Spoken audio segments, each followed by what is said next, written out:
thank you all for being here tonight and for welcoming us and for helping us and supporting us. I know that there are, as Matt just said, some folks who've been working on this all day today to get us set up. There are folks led by Megan and Matt and April who've been working on this literally for weeks. We were originally going to be here the first week of August, and we're not able to be here. And you all have been connecting with friends and family and coworkers and colleagues and former classmates to make sure that we're all here at the same time in the same place with the same opportunity to work for this country that we love so much, that is at its moment of need and needs us to come together in the way that we are here and the way that we're doing all over the country. And I just want to begin by sharing my gratitude for what you're doing, not for me, not for the campaign, but for this country. This moment of maximum peril that we are in, I believe, will produce the maximum greatness of America. We really will fulfill our promise in this moment. And I really feel that very, very strongly. As dark as these days are for so many of our fellow Americans right now, I really do think they hold the key to our ability to really demonstrate who we are as a people. It's, as Winston Churchill said, this may be our finest hour. And it really took this set of conditions and circumstances and challenges that we face, the greatest that we've ever known as a country, perhaps the greatest the world has ever seen, to produce this opportunity. So, no pressure, everybody, but this moment is on us and really is ours, all of ours. We just came from San Quentin, and just a really amazing visit there with folks who helped to run the prison at San Quentin, who helped me to understand how it really is a model here in California, could be a model for the country. Importantly, got to sit down and listen to some of the inmates, some of whom are serving life sentences, some of whom had been on death row, all of whom were so extraordinarily, unbelievably almost positive about where they are and what they can contribute and their capacity to change. They said, look, if you leave with just one thing, we spent 2 hours there with them, if you leave with just one thing, know that we are all capable of change. And every single one of us has been able to demonstrate that in our lives. There was so much else that I learned, but that more than anything else will stay with me. We did a couple of interviews outside, got in our Dodge Grand Caravan to come here. We were parked on an incline, pointed in to the bay on this little gravel, area on the side of the road. And as Robin kicked the van into reverse, it really started to slide forward. And it really happened. I saw my entire life flash before my eyes. All the things I wanted to say to Amy and our kids, they're all coming to mind right there. And so just in the nick of time, Robin puts it back into park. We realized that we've dug a hole through the front wheel drive that we just can't get out of. And we try sticking pieces of wood and rocks and bricks that we find, and all the while, every time we try it, the hole is digging deeper, and we're just kind of inching closer. There's this piece of plywood basically that's between us and just sliding straight into the bay. And this guy in a news truck, one of those reporters who had followed us to San Quentin, has a tow cable, and we get under the van and we tie it to the frame. And then he ties it to a Jeep that just happened to be there, folks who would recognize me. And we were able to tow the van out. Now, I know this is ripe for analogy for the campaign or for any number of other things. I'll leave that to your imagination. But you know what? It felt good to survive that and to be back on the road and to be coming here. And here was this thing that I had already planned on saying, but it's all the more fitting given the people that I just met and spent time with, and the situation that we just came from. This temptation sometimes to succumb to despair, given the challenge that we face. And listen, if anyone's facing a challenge, those men that I just met who've got decades behind them and decades in front of them in this prison, I could forgive them if they were to feel despair, but they really didn't. On the way over here, I got a text from this guy named Luis Calvillo. He was shot on August 3rd in El Paso, Texas. He was shot in the side, in the gut, in his legs, almost 7 weeks later, and he's still in the hospital. But he just texted me and he said, "Hey, Beto, guess what? I get out this Friday, and I'm going to be able to continue my therapy and my rehabilitation as an outpatient." And he's so pumped and he's so excited. And it's very much like he was when I saw him a couple of weeks back and I visited him in his hospital room. And he is such a fighter, so tenacious, absolutely trying to make the best of a very horrible situation. He was at the Walmart that day on August 3rd as the coach of the El Paso Fusion, 10 and 11-year-old girls who were selling licuados and horchata and lemonade to raise money to go to a soccer tournament in Tucson. And he was there with his daughter Emily and with his wife Marcella and with the other coaches and parents, with his dad Raul, who had just shown up just to check on Emily. And really literally minutes after Raul has gotten there, this guy with an AK-47 who had just driven 600 miles from Allen, Texas, who had that weapon legally purchased, a weapon designed for war. It's just devastatingly effective at killing people, period, and was intended to kill them on a battlefield. You're not supposed to survive the wound that you incur once you're shot by that AK-47. This guy brings this weapon to El Paso, fueled by a hatred and a racism and an intolerance of the very people in El Paso. He told police afterwards, "I came to kill Mexicans." He posted before the shooting online a manifesto that talked about an invasion that he was seeking to repel. His anxiety about being replaced as a white man in the state of Texas by Hispanics. And really, in many ways, was reflecting a racism and an intolerance that is long-standing in the United States, but has been very much welcomed out into the open by this president, who, of course, describes Mexican immigrants as rapists and criminals, who talks about an infestation and an invasion repeatedly, and who talks about it online. He talks about it in front of people. He was describing it at a rally in Florida in May of this year, and he said, "How are we going to stop these people who are coming to this country?" And someone at the rally yells out, "Shoot them!" And literally every person in that place starts laughing and cheering and applauding, as does the president. He smiles and he laughs along with everyone else. That's not lost on this guy in Allen, Texas, who is already so full of rage and hatred and has now been given direction and has been pointed directly to El Paso, Texas. And at that moment that he arrives and begins opening fire on people in the parking lot, he shoots Raul. He shoots Luis's dad and just kills him right there on the spot. Shoots Luis many times, shoots Luis's best friend, Memo, who everybody calls Tank or Tanque. He is a really big guy. Shoots him everywhere. Shoots Tank's wife, Jessica, in both of her legs. Shoots a 15-year-old boy dead. Shoots a 90-year-old man dead who's there with his 87-year-old wife. They've been married for 70 years. They've survived 70 years together. Everything that life and one another can throw at them. And it took this moment at that Walmart to end it all. 22 dead. Dozens more grievously injured. And I don't want to in any way dismiss the grief that people carry with them right now. And we've been to funerals in El Paso. We've been to funerals in Ciudad Juarez. We've met the families who've lost someone in this killing. We've met those families who are still recovering, like Memo, who can not only not walk, is still unable to speak, is having really tough days, and they're not sure when he comes out. 17 surgeries so far. His intestines are still leaking. He can't hold on to what he is digesting.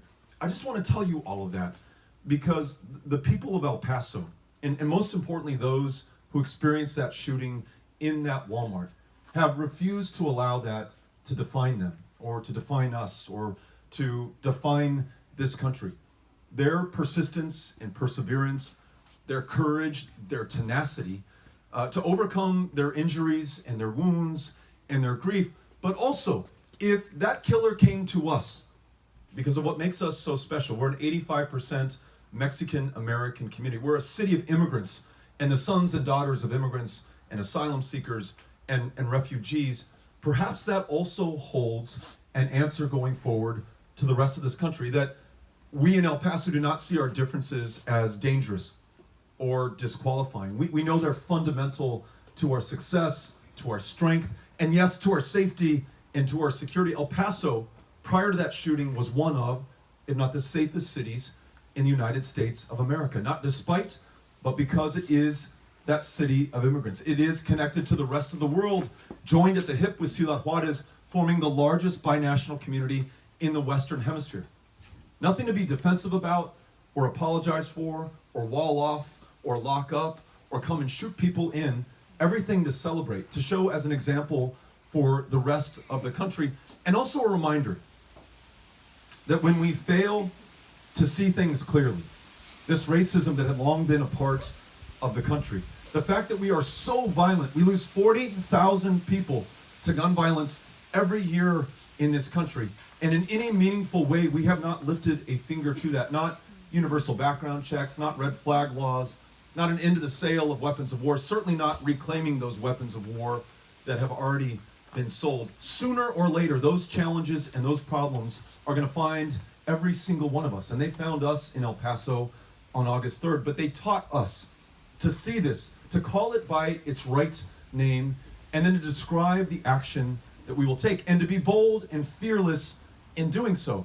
So when we talk about a mandatory buyback of AR-15s and AK-47s, we don't worry about what the NRA is going to say. We don't worry about what Mitch McConnell or the Republican Party is going to say. We don't worry about what Chuck Schumer or Joe Manchin is going to say. We just worry about the people in our lives and the people in this country and the young people who are this close to either giving up on us altogether or taking the reins for themselves because they can no longer trust us with this decision that we have before us, to decide that we are going to prioritize the lives of our fellow Americans before we prioritize anything else, our re-election, our prospects in the poll, our fate as a candidate for the highest office in the land. And there's a real power to that and a real resonance that I found, not just among Democrats, which may surprise some folks here, but amongst Republicans as well, owners of AR-15s and AK-47s. Going to a gun show in Little Rock, Arkansas, the day after we proposed a mandatory buyback, which as we're driving into the parking lot of the gun show, I'm thinking, this is the dumbest thing we have done as a campaign. I walk in with some trepidation and anxiety. First guy comes up to me and he recognizes me, says, "Hey, you're Beto, and I'm really glad that you're here. And I want to be for you. I want to be behind you." And I said, "Well, I've got to tell you honestly why I'm here. I'm really concerned about gun violence in this country. And I think some of what goes on at this gun show is part of the problem. But I came to listen to you. You tell me what we do about 40,000 gun deaths." And this guy says, "I shouldn't be here. If you have a pulse and you're 18 years old, I sell you the gun. There's no background check in Arkansas where we are right now. That's not right. I shouldn't be doing that." Which begs the question, why is he doing that? Nonetheless, there was some common ground. Another guy comes up to me and says, "I have an AR-15, and there's no way that I want to give this up, but I've got 3 kids in school, and they're really anxious when they go to school in the morning. I'm really anxious for them. It's not a matter of if, but when, in their mind, someone's going to walk into their school with a gun and start shooting their fellow students. Each of my kids knows exactly what they're going to do when that moment happens. They're so prepared for it right now." So he said, "Buddy, we've got to be able to do something together." And at least we were having a conversation. Another guy says, "I voted for Donald Trump, have an AR-15, would gladly give it up. Don't need it for self-defense, do not need it to hunt." There was common ground in Conway, Arkansas at that gun show. There is common ground across the state of Texas, a proud gun-owning state, but a proud, responsible gun-owning state. More than 50% of our fellow Americans, with no candidate having talked about this before, are for a mandatory buyback. Now listen, that's important when it comes to gun violence. It's important in ensuring that our kids can go to school without fear and focus on learning and getting ahead and just living life as a kid and not having their innocence shattered at such a young age. But I think it's also instructive towards anything else that we want to accomplish. Climate change, you could be forgiven for despairing because everything that we know about climate change in the year 2019, we knew in 1979. And we have done precious little to avert the incoming disaster that we, and even better, our kids, see so clearly. 10 years left to us now to avert the worst of it, to ensure that we don't cook another 1.5 degrees Celsius, after which the droughts and fires in California, the storms and floods in Texas, 58 inches of rain in Harvey alone in the city of Houston, the third 500-year flood in 5 years, all of that will pale in comparison compared to what's coming down the line for us. But when I listen, especially to young people, whether it's the Sunrise Movement or those in senior high schools or colleges who raise their hands at town hall meetings and say this is the #1 priority for them and they are going to make sure that they do the right thing while we still have time, I have hope. I know that we can free ourselves from a dependence on fossil fuels. We can embrace renewable wind and solar energy technology and the high-wage, high-skilled jobs that come with them. This is another test for us, a moment of truth, and we're going to rise to that challenge, not as Democrats, not as Republicans, not as independents, but as Americans first before we are anything else. People are so ready, so excited to do that work, so certain that they are not going to succumb to that despair that I talked about. They just need leadership that reflects that.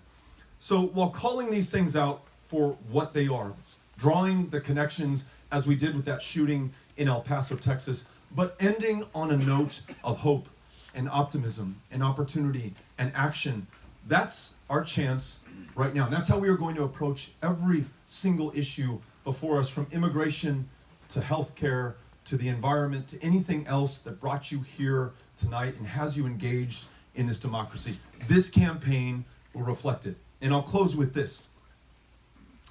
Matt and Megan both reminded me that many of you helped us in the Senate campaign in Texas. When we started that, we had a polling average of 1% in the state. Nobody knew who I was. I lived in the westernmost county, the only one in the Mountain Time Zone. There were 253 other counties that I had to get out to. So many of you took a chance on me, believed that this was possible, and made it so, got us to every one of those counties, so we had a chance to listen to everyone, talk to everyone. And we always said, no me importa, I could care less who you voted for last time, how big or small your community is, who you pray to, who you love, how many generations you've been here. All that matters is that we have this opportunity together, so let's make the most of it. At the end of the day, though we did not defeat Ted Cruz, we won more votes than any Democrat had in the history of the state. We won independence, importantly, for the first time in decades. 500,000 Republicans, like my mom, decided that they were going to vote for me. Young voters turned out in record numbers because we showed up for young voters in all those communities, up 500% just during early voting over the last midterm election in 2014. We elected 2 new members of Congress, both Democrats replacing Republicans, and 17 African American women elected to judicial positions in Harris County, home to Houston, Texas, the most diverse city in the United States of America, literally changing the face of criminal justice in the process. And the kicker for all of us and what we want to do for this country is that those 38 electoral college votes in Texas have finally been unlocked for the first time since 1976.